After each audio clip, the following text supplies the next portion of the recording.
Taoiseach, I want to draw your attention to the human consequences of the government bending to these far-right groups who are screaming for mass deportations. Bilal Butt has been here for 19 years. For the last 15, as long as he was allowed, he's been working and paying tax. I know him personally. He's a lovely man. He's married. He's got 2 kids. One daughter is 10. She's lived here all her life. And there's another child, 3 months, lived here all her life. Recently, he was incarcerated for 50 days in prison, subject to a deportation order. He has a heart condition. He has a number of stints. His wife is absolutely beside herself with fear. He's going to have a heart attack. What exactly? His employer, by the way, is very supportive, was even supporting him while he was in prison, but can't re-employ him, obviously, because he's subject to a deportation order. What is the good, or where is the humanity in exporting this man, separating him from his children, imposing that level of stress when he's been contributing, paying tax, he's a decent human being? It's absolutely cruel, and I would ask you to look into this. I've written to the Department of Justice, the Minister for Justice about it. It is cruelty. Deputy Conor D. McGuinness. From quite a number of deputies. I think Deputy Catherine Arda was first into the fray. And I actually would agree with the Deputy, and I would talk to the Minister for Justice and other ministers as well in respect of a dedicated Safe Inner City initiative, because some of the ideas we've outlined were implemented in the North East Inner City at the time of the Kinnan Hutch feud, and the impact on children in particular was very severe. So a whole series of measures were taken via multidisciplinary agencies, Gardaí, education, early childhood years, which had proven to be quite effective. And particularly like the impact of the drug issue, and particularly young people being lured away from education to get into the world of distributing drugs, getting sort of ready-made cash, which sounds attractive, but of course ruins their life for the long term. I believe, and we are working at reincarnating, if you like, or the RAPID programme that we had in the previous era, which basically prioritised areas in terms of allocations for sporting facilities. So under the sports grants, for example, certain areas would get prioritisation in terms of sports facilities, and the clubs and societies in such areas would get that prioritisation. And likewise through education and targeted measures, and sometimes combining sport with education to provide first-class facilities in such locations. I fully take on board what you're saying about the absence of sporting facilities in the southeast inner city. When I was Minister for Defence, I was anxious to make the field available, the pitch there that the Army had in Cottlebrew Barracks, available to the GA Club initially there, who had been using it for quite some time. I'm actually genuinely shocked at the lack of provision in Dublin City Council area and in Dublin more generally in terms of sports facilities. Around the country, it's not uncommon that clubs get 100-year leases, or sometimes councils will dispose land to clubs and various codes of sport with a view to affirming the importance of development of sport. I've noticed on my travels around Dublin in particular, there seems to be a lot of restrictive approaches to allowing clubs to fully develop facilities in their area. And I think that is an issue we do have to take up with the councils in Dublin, and government has to take a lead in that respect. And in particular, and on your particular area, there's a real crisis. And again, whether we can, I'll have to look at it in more detail, whether you can combine some schools facilities, try and have them for community use as well, which does happen in some areas. So I think there's very strong merit in what you're saying, and I will talk to other ministers in terms of that issue. Deputy Connolly raised a very serious and grave issue, and he met with Exchange House Ireland recently in terms of Travellers Ireland and the high rate of suicide among travellers. I would have met with Traveller Visibility Group in Cork some years ago, to be frank, but up on the wall they had portraits of so many young travellers who had lost their life to suicide. And there is a very specific issue here that does demand a specific response from our health services. And I will be meeting again with travel organisations in respect of this. But it is a very worrying development. And the degree to which many young travellers at a certain age, a certain level, feel othered or feel outside of society, that they're on the margins, and their self-esteem deteriorates and so on, which leads to mental health issues and ultimately the horror of suicide itself. So, and the figures you've given there are shocking in terms of the rate of suicide among travellers compared to the wider population. So I will talk to the ministers involved again in respect of that. Deputy Brabazon raised the issue in terms of Dublin North, in terms of the young people again and drug distribution and scooters and so on like that. I will check with the Minister for Justice in terms of the Criminal Justice Engagement of Children Act. I think that actually came, I think, from former Deputy John Curran, who initiated that back along some years back from the opposition benches. It eventually came through and was passed. But your point now is, to what degree is it being enforced, and is it having teeth, and is it impacting? This is where adults were grooming young people for a life of crime, and where we would target those adults and punish them accordingly in terms of sentencing and the criminal justice system. But there's a common thread through many of the questions in terms of drug trafficking and the use of young people in drug trafficking, and that's something that we do have to work extremely hard to deal with, but also reduce significantly. Deputy O'Sullivan raised the issue in Cork Prison, and yes, it is overcrowded. The inspector has said that. The Minister for Justice has received sanction from the Cabinet to do an extension, which has a mixed reception, but I think there's no doubt the current numbers are not tenable, and it is an issue of safety. And the Minister has got sanction to progress that. Now, I'll talk to the Minister in terms of where the timelines in respect of that, but there certainly is a huge issue, not just in Cork Prison, but across the prison system. And that again reflects the increase in numbers coming through our courts for serious offences. And the Minister is looking at all avenues in terms of how to deal with that overcrowding issue.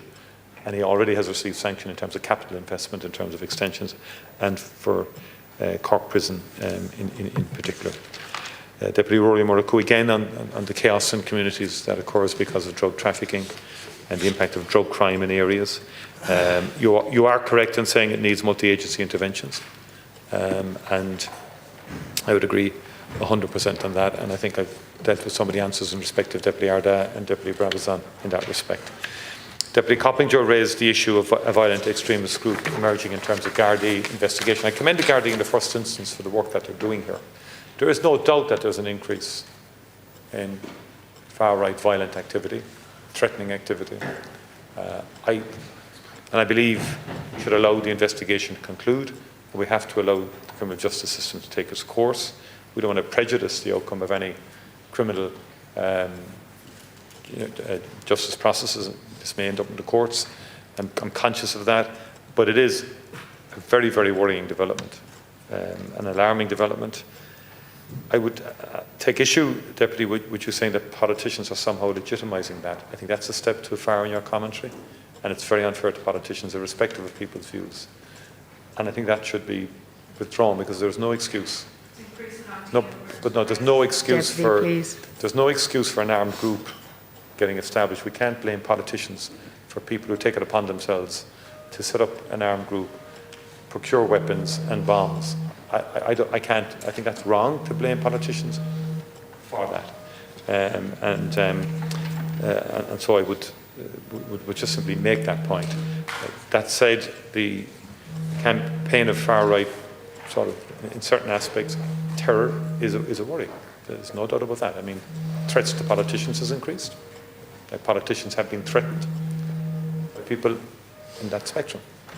So we have to be very, very careful in terms of how we... I take your point in terms of care around language and how we deal with the migration issue, because migration is a very, very broad church. Migration has been good for the country. Many, many people have come to this country to work, to live, to rear families. Many are involved in the health services, in technology companies, life sciences, hospitals, you name it. And as has been articulated earlier, many have lived here, their children are growing up here, And their children are facing challenges now, notwithstanding that they're Irish citizens, but they feel because of their ethnic background that they're being targeted by people. And that is reprehensible. And we need to be very clear about that and call that out. And I've met with young people who've told me their experiences coming home from school or being afraid to go into town because of their ethnic backgrounds. And that's a real concern for us as a society. I think it's foreign to the values of our country and our people. The Deputy Tobin raised the issue of the Ukrainian young Ukrainian killed in Tuzla accommodation. Again, Deputy, you have to be careful with the language here, because you didn't immediately go on and say the Minister has questions to answer. There is an issue, you're right, for the international asylum process where it seems, I have to be careful what I say, on some occasions, adults can present as minors. But it's almost impossible for someone in Tuzla, for example. And remember, this is not state care now. The alternative here would be to allow people to roam the streets or allow people to be on the street. So what happened there was an emergency accommodation for unaccompanied minors, insofar as Tuzla could ascertain that they were unaccompanied minors. This is a general trend. So there is a worry that in trying to do the right thing, and this is what Tuzla in this case is doing the right thing, creating emergency accommodation for unaccompanied minors to try and help. But that is vulnerable to some adults who may, you can imagine in terms of ascertaining age and so on, if someone is unaccompanied. And I'm not saying this happened in this case yet, because I have to wait the outcome of the case. But it's not fair then to blame Tuzla entirely for everything to do with situations like this. I think that's too easy. And it's like you took exception to Deputy Coppinger about the Into Youth WhatsApp group. You took exception to the comments that were made. But you did the exact same thing in dragging the Minister into it straight away. No, but you did the same thing. You said the Minister has questions answered. The Minister, to be fair, there's policies that certainly the Minister is responsible for. But we have to sometimes also accept that people act in good faith. That's what I'm saying. And we shouldn't rush to judgment against Tuzla officials. I don't know, is there? The immediate, like someone comes in, it's drawn to the attention of authorities that there's an unaccompanied minor. It could be 17, 18, 19, 20, 15, 14. I mean, people who act, I would put it to you, that people acted in good faith here with the best intentions. What happened was horrific. Shocking what happened, that poor young child. No question about that. All I'm simply saying is the immediate rush to judgment and to attempt to blame, I think, is wrong. The Deputy Mark Ward, I will talk to the Minister about Belgadi. I think you did raise it with the Commissioner, which is hopefully, I think the Commissioner will act on that.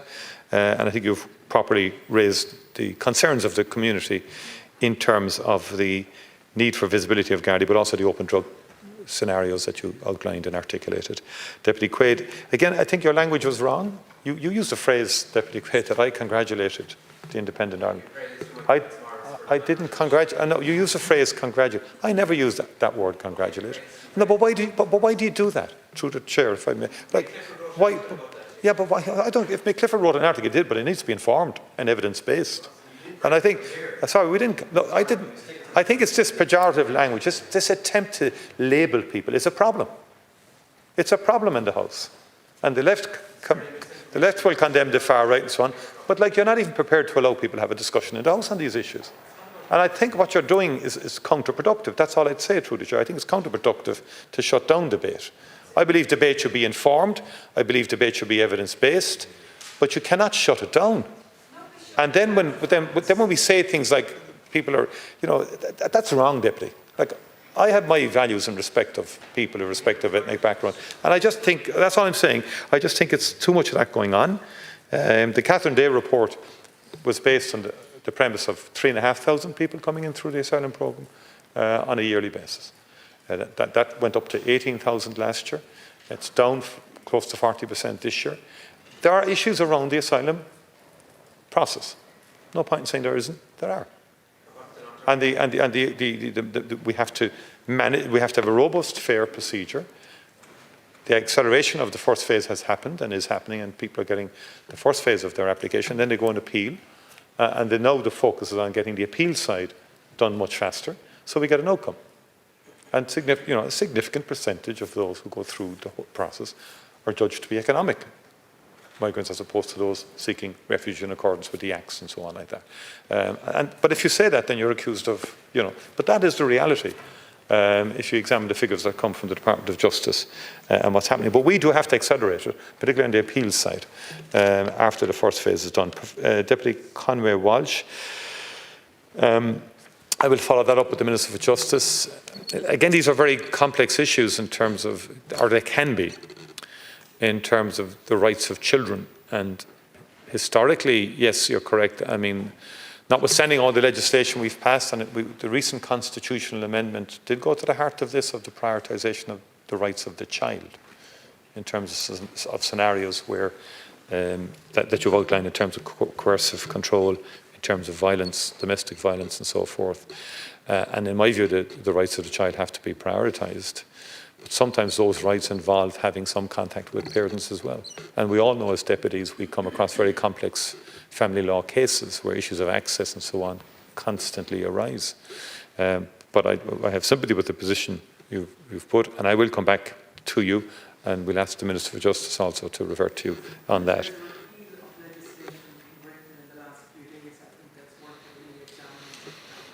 Yeah, but if you could maybe suggest that you write to the Minister for Justice on that as well, and in terms of the British context and what's happening there. Deputy O'Callaghan raised the redress scheme. Again, the Minister has indicated that is work on the way in respect of that. I will talk to the Minister to revert to you in respect of that for the survivors of the Stardust fire. A lot of progress was made in a redress scheme for the families and so on, and we are now progressing further commitments in that regard. Deputy Boyd Barrett, I don't know the individual case where 15 years seems a long time to be here and then to be subject to deportation, but again, I'd like to get the background and the details. And maybe we, yes please, yeah, and send a copy to the Minister for Justice. Well, I'll liaise with the Minister, I'll talk to the Minister in respect of it. Deputy Conor McGuinness, over-reliance on routine policing again. They haven't seen the Garda in Port Law. The visibility is improving, more and more Garda are being recruited. The numbers are up significantly. So the issue is now how can we get as many Gardaí trained as quickly as we possibly can to get out there on the ground and to improve their visibility. Group